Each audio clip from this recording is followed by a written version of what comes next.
Presentamos el modelo divino para proclamar la salvación y para la promoción de la salud. La vida es un don de Dios.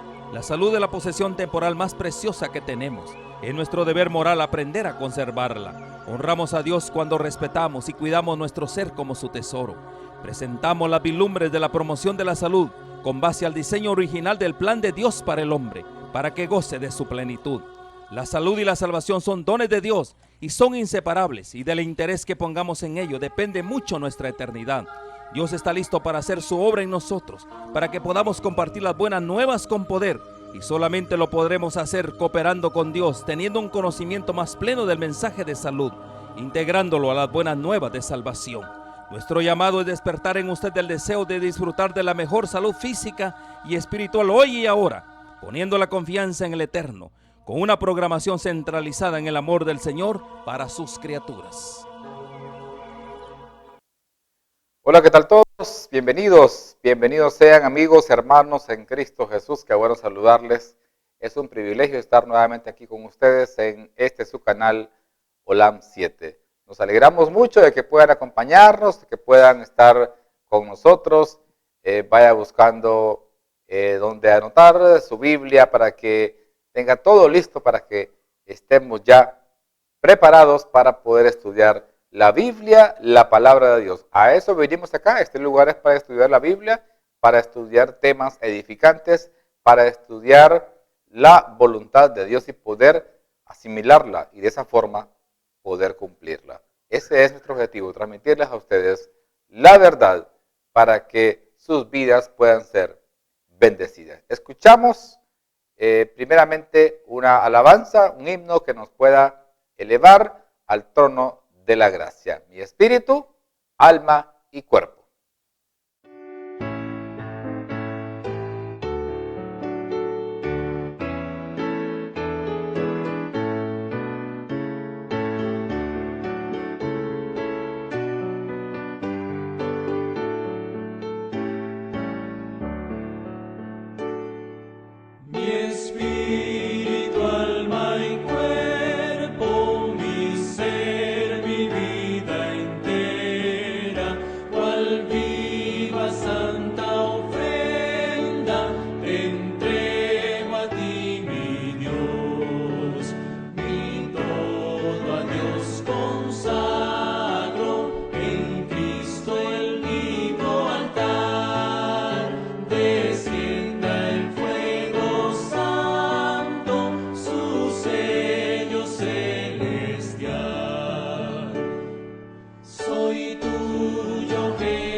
En efecto, como el himno dice, mi espíritu, alma y cuerpo. Dios está pidiendo una iglesia que se pueda unir a Él en todos los sentidos, en espíritu, en alma y en cuerpo. No hay que dejar nada por un lado, no hay que dejar o reservarse nada, sino que hacer una entrega completa a Él para poder ser bendecidos, para poder ser fortalecidos por el poder del Santo Espíritu de Dios. Es algo interesante lo que menciona el himno, porque está dándonos a entender que si estamos pensando en que solamente dejamos a un lado ciertas cosas que con guardar, con entregarle a Dios la mayoría de lo que somos, de lo que Él nos ha dado, no todo, sino que la mayoría, con eso es suficiente. Pero no, Él requiere de cada uno de nosotros una entrega total, una entrega sin reservas. El espíritu, el aliento de vida, el alma, nuestros sentimientos, nuestro ser y desde luego nuestro cuerpo. Y creo que una de las cosas que hoy en día la inmensa mayoría de la feligresía cristiana ha puesto a un lado, no le ponen mayor atención y tiene que ver con el cuerpo. ¿Qué pasa con el cuerpo hoy en día? Están diciendo muchas personas, no, es que Dios lo que quiere de mí es el corazón, no es lo demás, esto va a ser transformado, solamente Él quiere el corazón. Yo difiero mucho con esa ideología, con esa teoría, porque en realidad Dios quiere todo o nada de nosotros. Y esto lo podemos ilustrar muy fácilmente. Cuando en el Antiguo Testamento Dios mandó a Moisés a erigir un tabernáculo, un templo para que el pueblo de Israel pudiera adorarle en el desierto, se construyó y luego eso sirvió para tipificar el sacrificio del verdadero Cordero de Dios, de acuerdo a como dice el evangelista, el apóstol Juan el Bautista, en San Juan 1:29, donde describe él que cuando Jesús va bajando al Jordán para ser bautizado, Juan dijo, he aquí el Cordero de Dios que quita el pecado del mundo. Lo que se hizo en el tabernáculo en el Antiguo Testamento en cuanto a los sacrificios, llegaba el sacerdote a las 9 de la mañana, a las 3 de la tarde, todos los días, a sacrificar una oveja o un animalito para que bajo ese derramamiento de la sangre, bajo esa acción se pudiera expiar de los pecados a los hebreos que llegaban donde el sacerdote de una forma penitente, reconociendo sus errores, reconociendo sus pecados y con el afán de que Dios pudiera limpiarlos a través del sacrificio de una vida inocente. Bajo esa figura se estaba anticipando el sacrificio de Jesús. Pero esa criatura, había ciertas normativas que tenía que cumplir para que el sacerdote pudiera aceptarla y por ende Dios pudiera aceptarla como tal para limpiar de los pecados. Y tiene que ver con su limpieza, su pulcritud, sin defectos. Describe algo bastante exigente en cuanto a el asunto de que no iba a permitir ni sarna, ni granos, ni mayugado, ni quebradura, nada. Tenía que ser una criatura totalmente perfecta. ¿Y cómo vivió Jesús cuando estuvo aquí en la tierra? Bueno, vivió una vida totalmente santa, perfecta, sin defectos, sin pecado, sin equivocaciones. Él nunca se equivocó. Nunca erró. Siempre guardó los mandamientos de Dios. Siempre era obediente. Él hizo todo lo que el Padre le indicaba. Los judíos lo amenazaron de pecar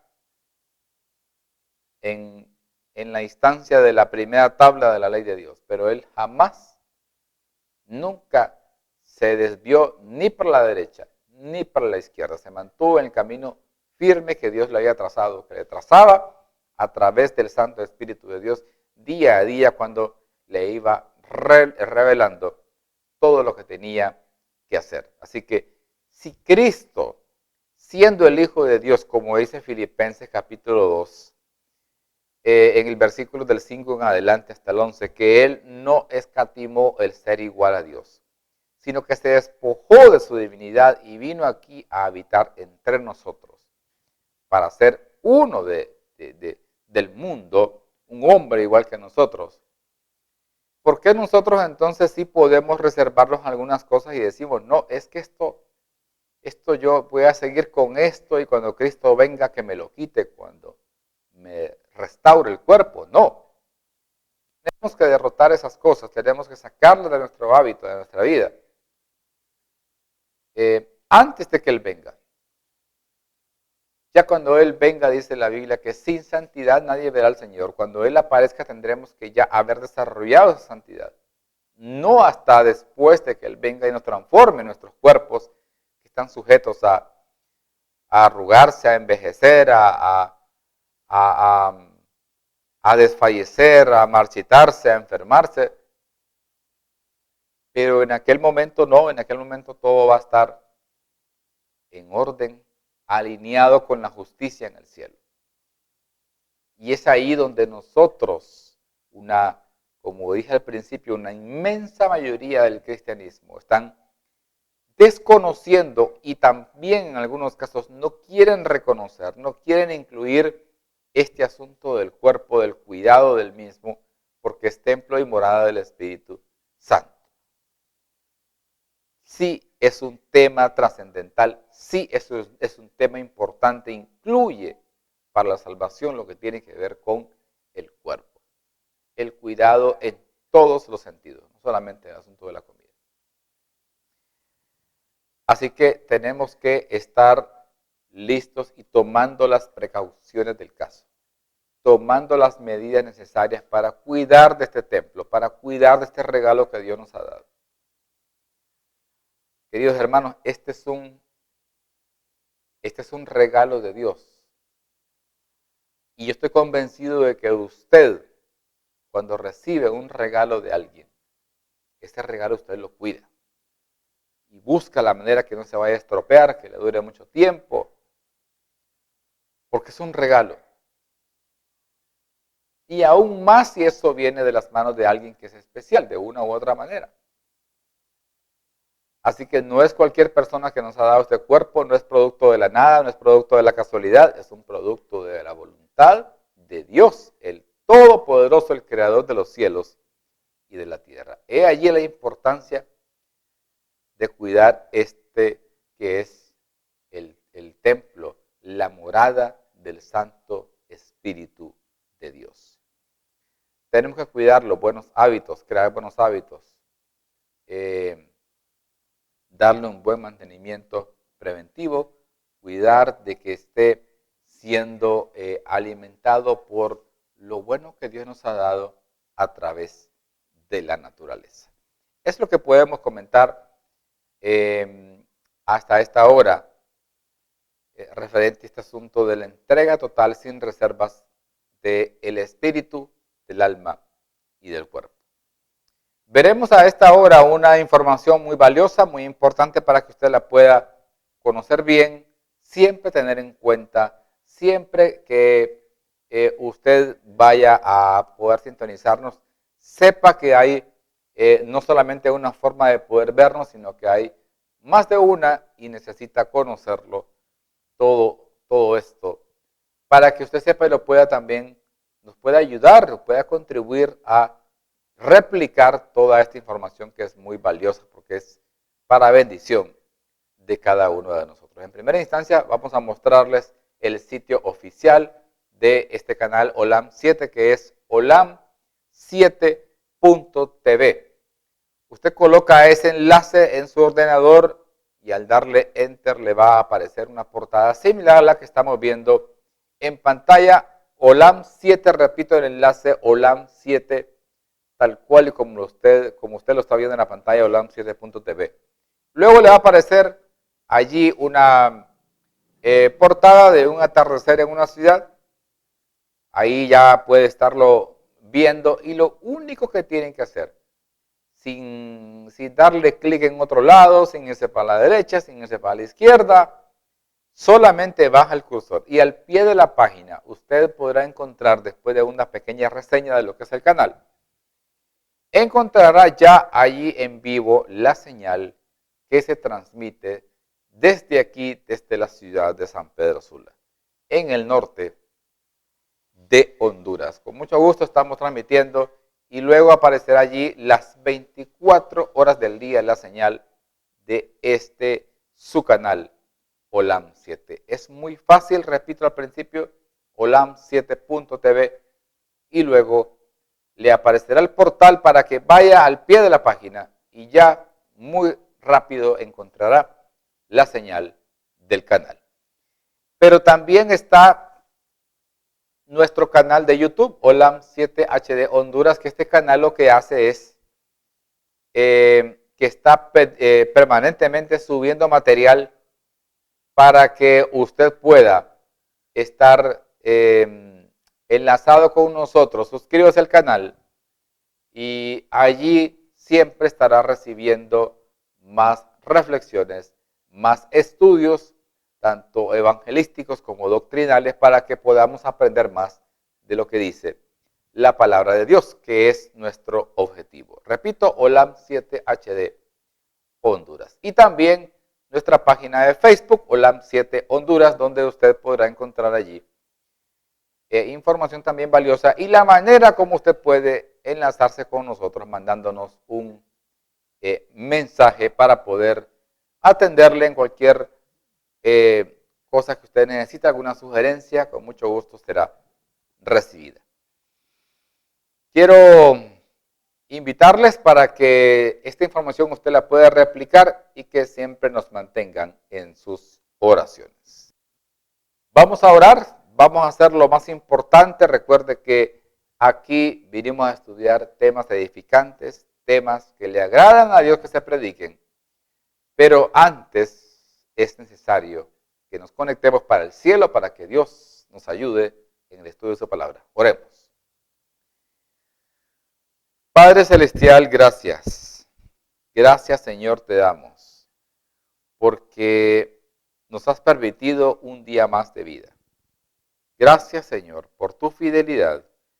Gracias por tu gracia, por tu amor y por tu bondad. Gracias te doy porque nos permites estar aquí en el mejor lugar para poder estudiar tu santa y bendita palabra. Quédate con nosotros y que los corazones de las personas que van a escuchar puedan ser impresionados con el poder del Espíritu Santo. Quédate con nosotros, lo pedimos y agradecemos en el nombre de Jesús. Amén.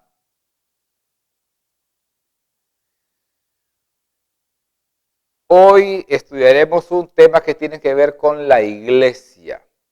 La iglesia y los eventos finales. ¿Qué papel juega la iglesia en los eventos finales de la historia de este mundo? Y que, por cierto, ya estamos muy, pero muy próximos a experimentar ese evento que tanto anhelamos nosotros ver, como lo es la segunda venida de Cristo.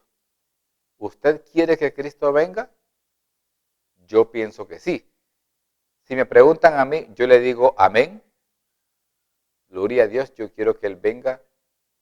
Yo quiero que Él pueda venir aquí para llevarnos a nosotros a vivir a la patria celestial. Y también para ponerle un punto y final a una historia llena de dolor, de sufrimiento, de pecado, de corrupción, de enfermedades.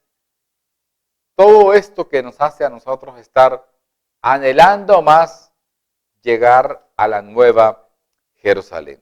Gloria a Dios por eso.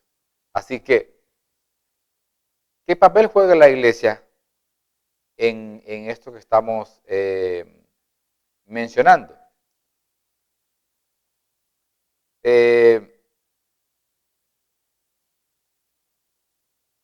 Vamos a abrir nuestras Biblias. Vamos a abrir nuestras Biblias a esta hora para leer algunos textos y reflexionar en ellos. Empecemos con Romanos 12. El libro de Romanos, que para mí es un libro que es como un evangelio, es un libro de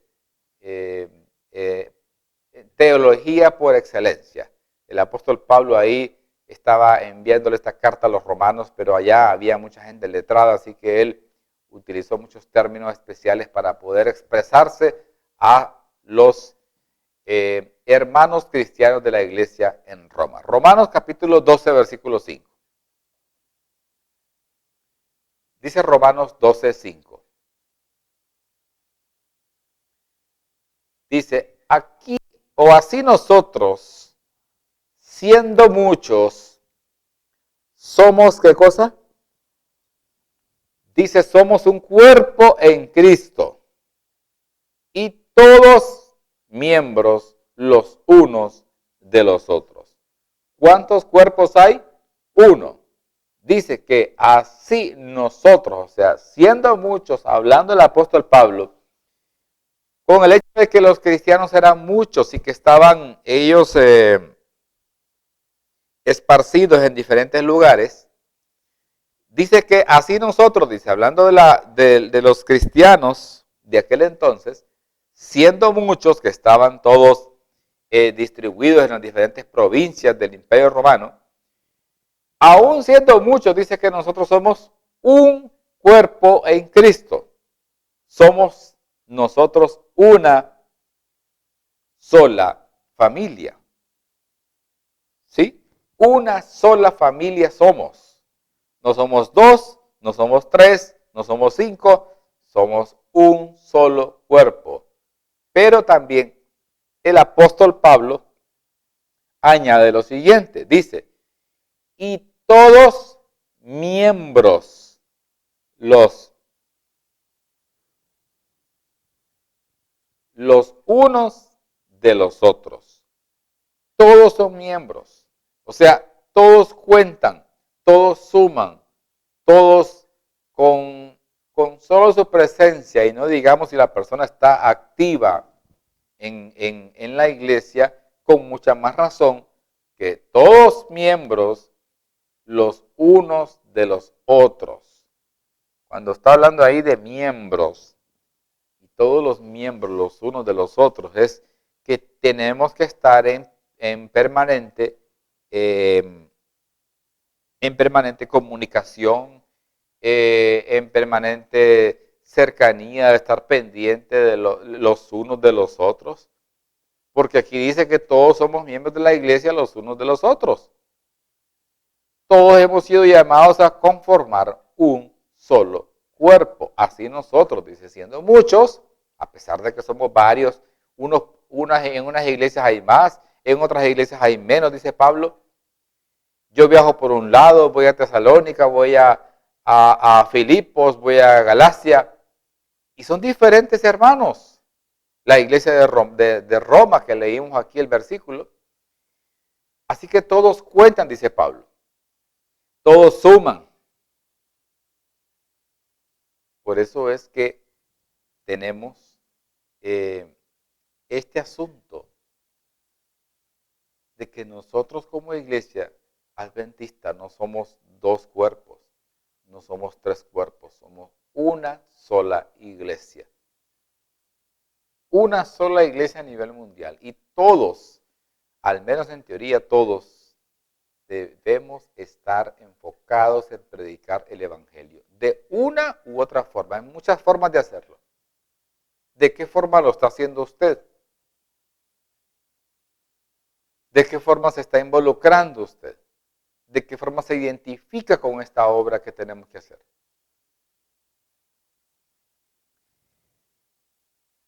Veamos, o sea, prácticamente que en este versículo el apóstol Pablo lo que está hablando es que es ¿cuántos cuerpos? Un solo cuerpo. No hay dos, no hay tres. Un solo cuerpo unido es el que el apóstol Pablo vendrá a recoger para llevarnos a morar a la patria celestial. Veamos otro término de la iglesia y cómo encontramos este asunto de la iglesia en su condición de los eventos finales a través de lo que dice el apóstol Juan en Apocalipsis 1, capítulo 1, versículo 6.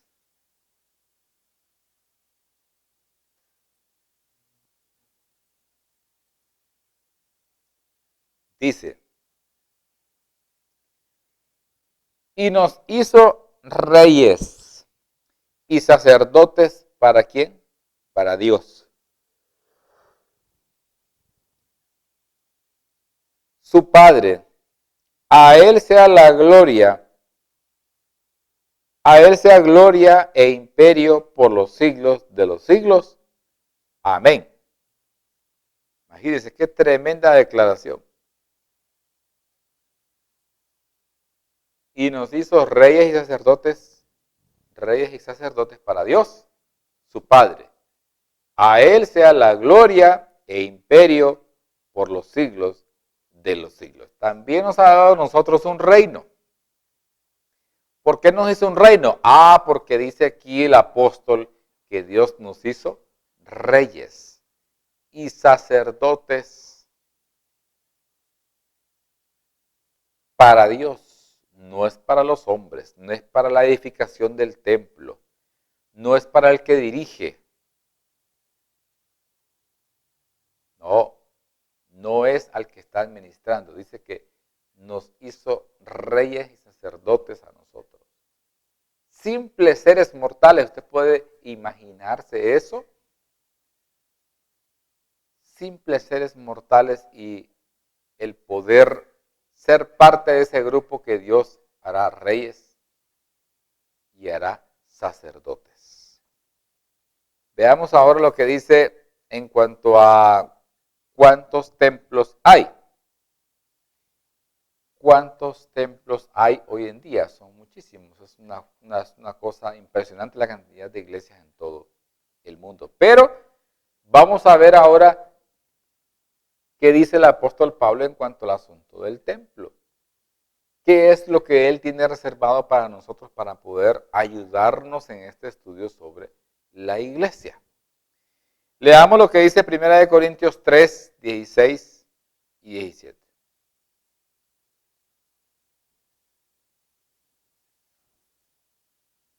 Dice 1 Corintios 3, 16 y 17. Dice, ¿no sabéis que sois templo de Dios? O sea, está preguntando el apóstol Pablo. Recuerden que Pablo siempre tenía el cuidado de utilizar los términos y hasta el lenguaje para poderle, o el tono del lenguaje, para poderle hablar a los pecadores. ¿Sí?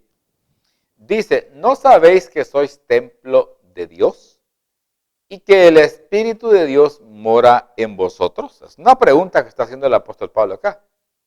Dice ahora el versículo 17. Dice que si alguno destruyere el templo de Dios, Dios le destruirá a él. Porque es el templo de Dios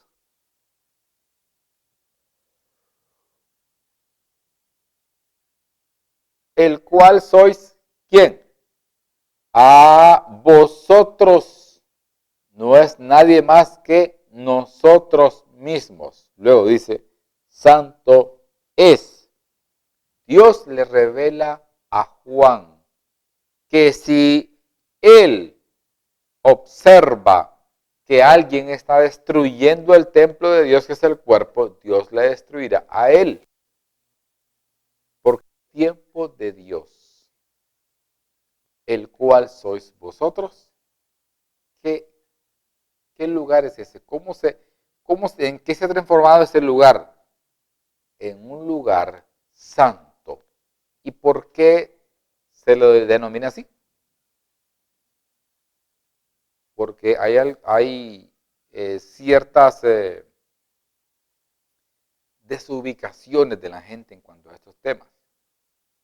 ¿Sí? Santo es. ¿Qué es lo que qué es lo que en realidad Dios nos está diciendo? ¿Nos está llamando a defender solamente el hecho de que tenemos que reunirnos en cuatro paredes? No, para nada. No había problema en ese sentido. Tenemos, dice, un cuerpo. Eso es lo que tenemos, un cuerpo. Veamos ahora lo que dice 1 de Pedro 2, 9. ¿Qué pasa con la iglesia aquí, con Pedro?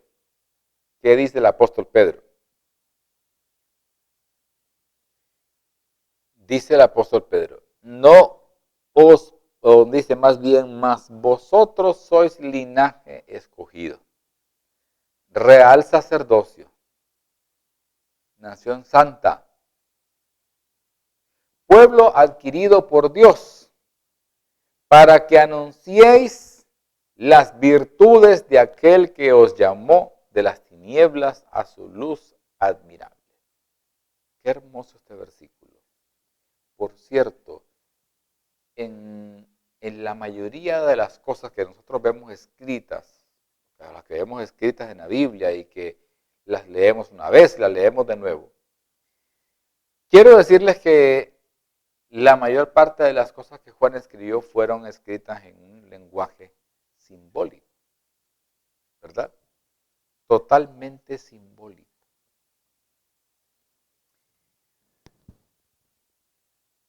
¿De dónde viene esta cita? Porque el problema es que la gente viene y empiezan a citar este versículo del apóstol Pedro y lo toman como que es una nueva luz. Miren, ahora cómo Dios nos ha mandado, no nos manda que guardemos la ley, sino que nos manda a que practiquemos el real sacerdocio para que la gente pueda realmente llegar a ese nivel de ser una nación santa, un pueblo adquirido por Dios.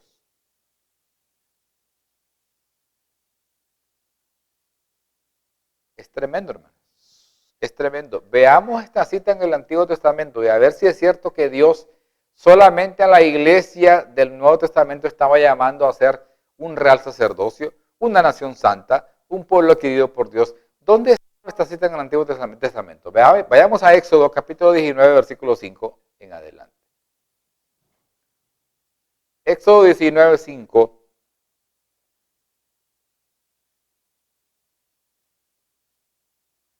Dice, ahora, pues, si diereis oído a mi voz y guardaréis, mi pacto. ¿Qué es lo que se va a guardar? Mi pacto. Vosotros seréis mi especial tesoro sobre todos los pueblos, porque mía es toda la tierra.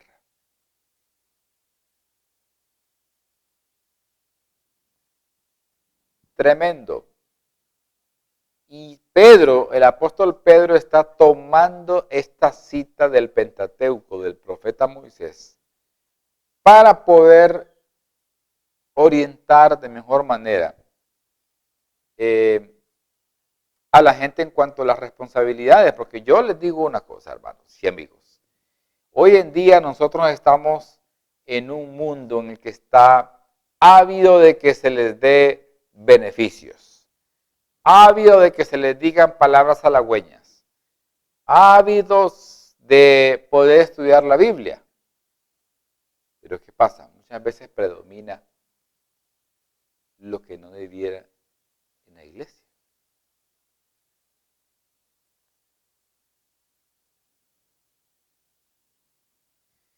Veamos ahora lo que dice esto que acabamos de leer nosotros del apóstol Pedro. Lo que está hablando ahí es del sacerdocio, del sistema sacerdotal. Está hablando de eso específicamente, el sistema sacerdotal que cayó. Cayó el velo, sí.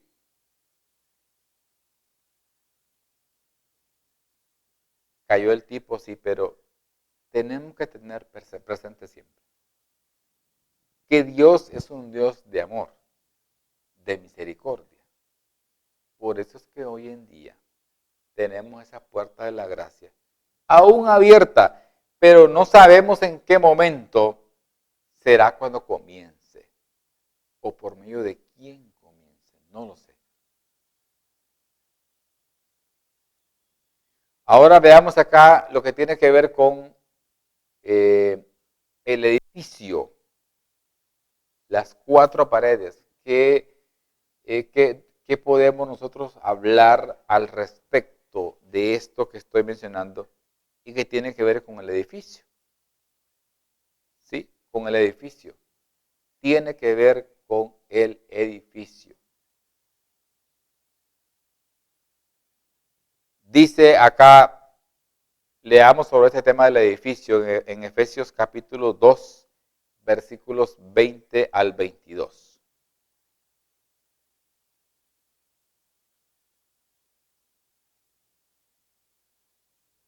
Dice, edificados sobre el fundamento de los apóstoles.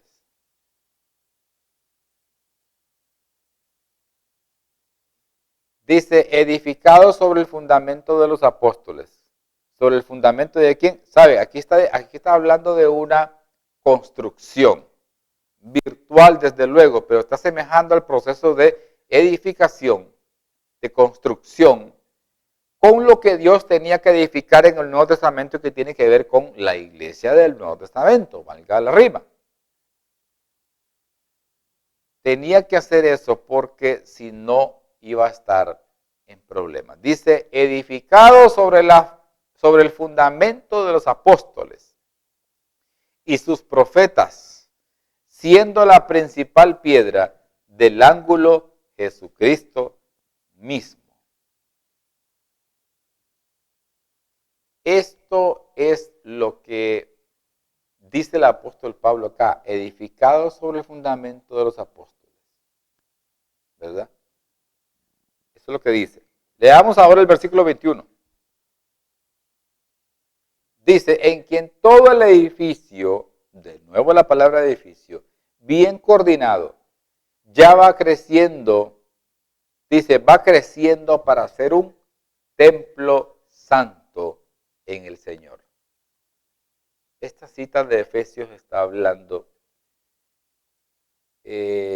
van a ir peleando los israelitas cada vez que ellos estén siempre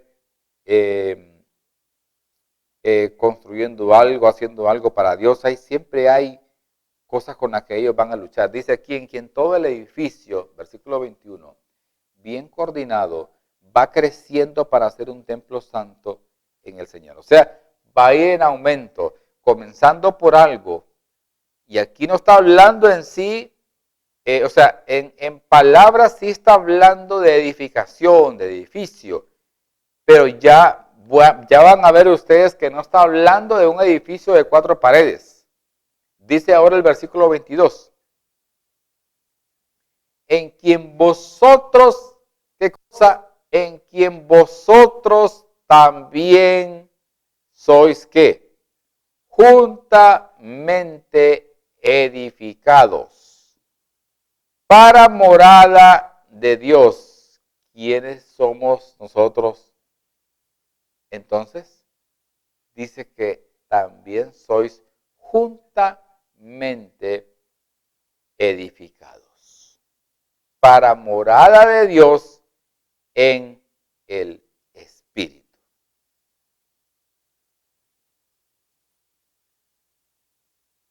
Increíble. Miren qué tremenda cita leímos del apóstol Pablo en este asunto de la unidad de la iglesia. Ahora veamos otro término que es también, al igual que los que hemos mencionado, muy importante para sacar adelante el plan de Dios. Veamos Efesios 2:19. ¿Qué dice Efesios 2:19?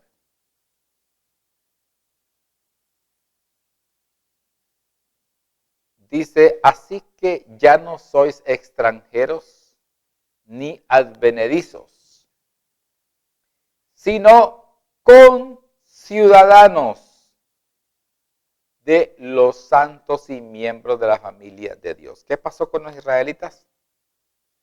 Ustedes les dice ya no van a ser extranjeros. Ahora les dice, van a ser conciudadanos de los santos. O sea, van a ser igual, de la misma forma que los santos. O sea, de la misma forma está hablando de los ángeles.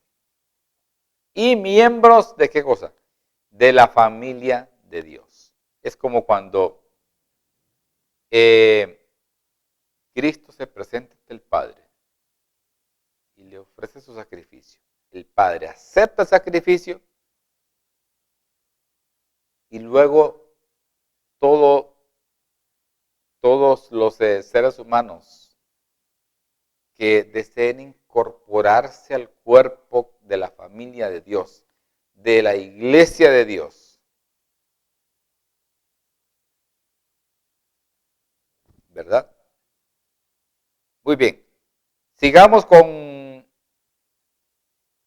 1 Corintios 3 del 5 al 9. 1 Corintios 3, versículos del 5 al 9. Está hablando aquí el apóstol Pablo de una viña. Dice el apóstol Pablo, dice, ¿qué pues es Pablo y qué es Apolos? Servidores por medio de los cuales también dice, ¿qué pues es Pablo y qué es Apolos? Servidores por medio de los cuales habéis creído, y eso según lo que a cada uno concedió el Señor. Miren qué interesante. ¿Qué pues dice? Es Pablo y que Apolos. O sea, nosotros como seres Pablo no somos nada. Somos nada más servidores, portadores, enviados. Recuerde que la palabra apóstol quiere decir enviado. Leamos el versículo 6.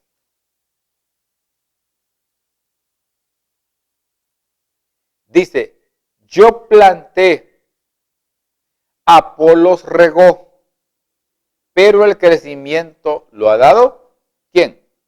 Dios, hermanos y amigos. Nada de lo que nosotros por nuestro propio medio hagamos será bueno ante los ojos de Dios. Solamente será todo aquello que nosotros hemos hecho confiando en las promesas de Dios. Dice, yo planté, Apolos regó, pero el crecimiento lo ha dado Dios.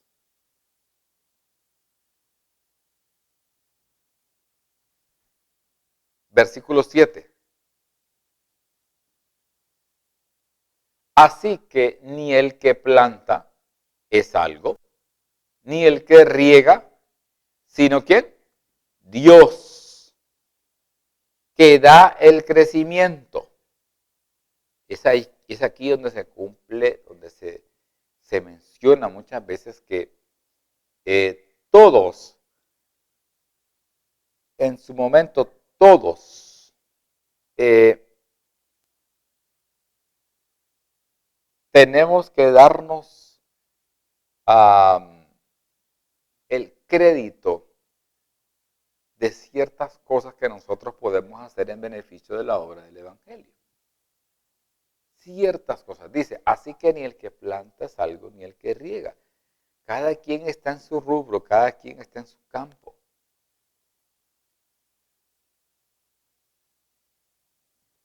Dice ahora Hechos capítulo 20, versículo, o sigamos, 1 Corintios, vamos a leer el versículo 8 antes de ir a la siguiente cita. Leamos el versículo 8 de 1 Corintios 3. Y el que planta y el que riega son una misma cosa, aunque cada uno recibirá su recompensa conforme a su labor. Recordemos que mencionamos el hecho de que nadie es más importante que otro. Todo el mundo cuenta. Dice, y el que planta y el que riega, pues son una misma cosa. Aunque cada uno recibirá su recompensa. Pero esa recompensa dice que va a ser ¿cómo? Va a ser de acuerdo a la labor que hizo.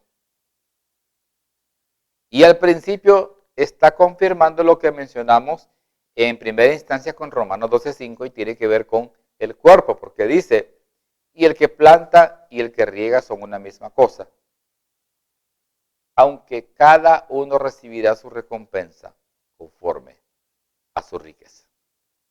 Versículo 9. Dice, porque nosotros somos colaboradores de Dios. Eso somos nosotros. Y vosotros sois labranza de Dios, edificio de Dios. Estos versículos, apreciados amigos y hermanos, está hablando de la viña, del pueblo de Dios.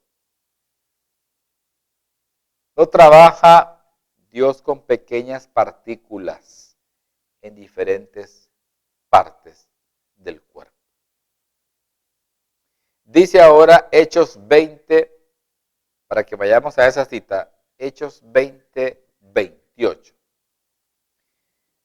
Hay algo bien interesante que nos va a hablar Dios a través de este versículo, Hechos 20, versículo 28. Dice así, por tanto, mirad por vosotros. Miren qué interesante lo que aquí se dice. Por tanto, mirad por vosotros y todo el pueblo que estaba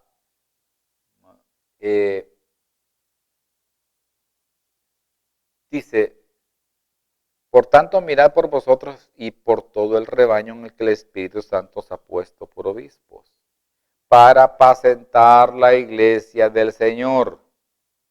¿Cuántas iglesias? Una, porque dice la iglesia del Señor, la cual Él ganó por su palabra.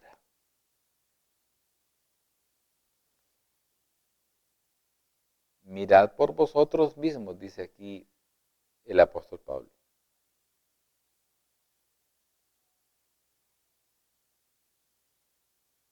Interesante aquí lo que dice este versículo Hechos 20, 28, hablando de, no de 2 o 3 rebaños, está hablando de un tan solo rebaño, no hay más. Y ese rebaño va a ser manada pequeña. Pero es un solo rebaño que tiene el Señor. Veamos ahora lo que tiene que ver con el pueblo. Primera de Pedro 2:10. Primera de Pedro 2:10. Dice así, vosotros que en otro tiempo nos erais pueblo, pero que ahora sois pueblo de Dios, que en otro tiempo no habíais alcanzado misericordia. Pero ahora habéis alcanzado misericordia. ¿Habéis alcanzado qué? Misericordia. O sea, ¿sí? Dice, vosotros que en otro tiempo no erais pueblo, pero que ahora sois pueblo de Dios. Está diciendo, miren, en un tiempo ustedes no eran del pueblo de Dios. ¿Por qué? Porque ustedes no creían en Jesús. Porque ustedes no habían aceptado el sacrificio de Él, no lo habían aceptado como el Mesías. Ustedes estaban en tinieblas. Por eso dice la Biblia que Dios nos ha llamado de las tinieblas ¿a qué? ¿A qué lugar? A donde está su luz admirable.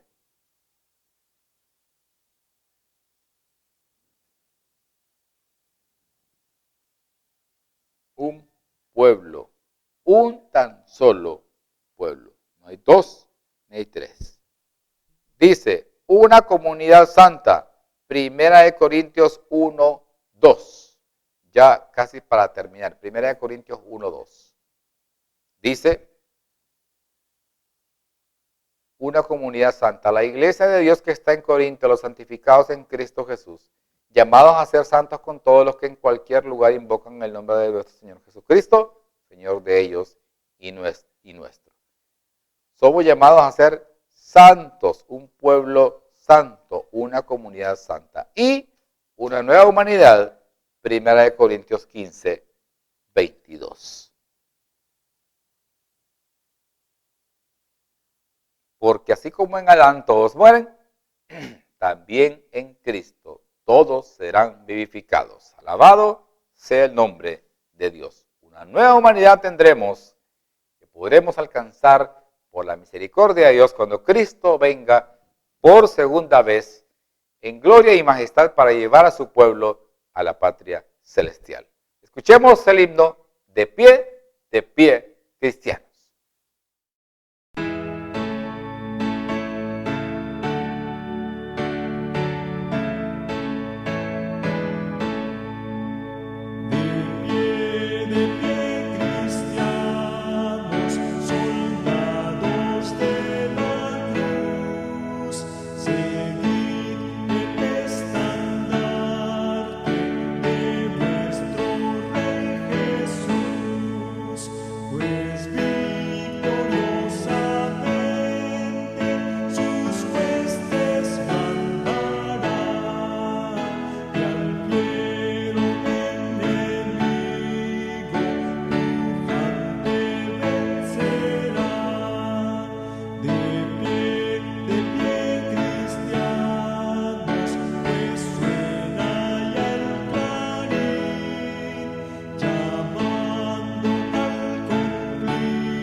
Así es, hay que estar de pie, firme siempre hacia la defensa de la verdad. Un solo pueblo, una sola iglesia en estos tiempos finales. Que el Señor les bendiga.